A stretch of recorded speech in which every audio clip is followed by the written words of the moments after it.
Drought-stricken Somalia battles hunger and cholera. An emaciated woman writes on her hospital bed, weakly waving her bony hand to create a current of air. Cholera patient Zainab Hussein, a 50-year-old farmer, is one of thousands of desperate Somalis who have streamed into Baidoa in southwestern Somalia seeking food and medical care as a result of the country's prolonged drought. The influx has overwhelmed local and international aid agencies. The hospital ward is filled with the sound of crying, malnourished children, many fed through tubes in their noses. The new patients, mostly children, show signs of chronic malnourishment when they arrive at therapeutic clinics run by UNICEF, said aid workers.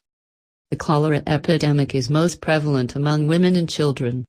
Cholera outbreaks often occur in refugee camps due to overcrowding and poor sanitation. Water scarcity also remains a major problem among the new arrivals in the refugee camps. In recent weeks, aid agencies have started a cholera vaccination campaign across Somalia. Somalia's drought is threatening 3 million lives, according to the UN. In recent months, aid agencies have been scaling up their efforts, but they said more support is urgently needed to prevent the crisis from worsening. More aid is very important if we want to prevent the cholera from going out of control and also to prevent famine. We have to get the funding now to prevent it, Stephen Laurier, UNICEF's representative for Somalia, said standing inside a Baidoa hospital ward. We are still ahead of the curve of the famine because now is when we can save lives, he said. This is not the time to have doubts that funding is not needed. Somalia's emergency is joined by similar hunger crises in South Sudan, northeastern Nigeria and Yemen, which together make the world's largest humanitarian disaster in more than 70 years, according to UN officials.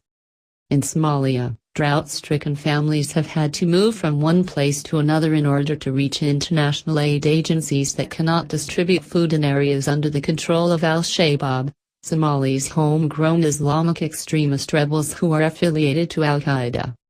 With her newborn baby, just 40 days old, Sangabo Mady walked for 2 days to reach a camp in Baidoa in search of food and water.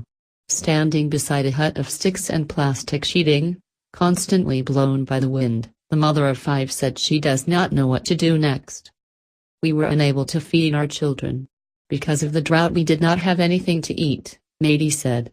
We left our hometowns to come here, but there is little aid coming in and we still continue to suffer.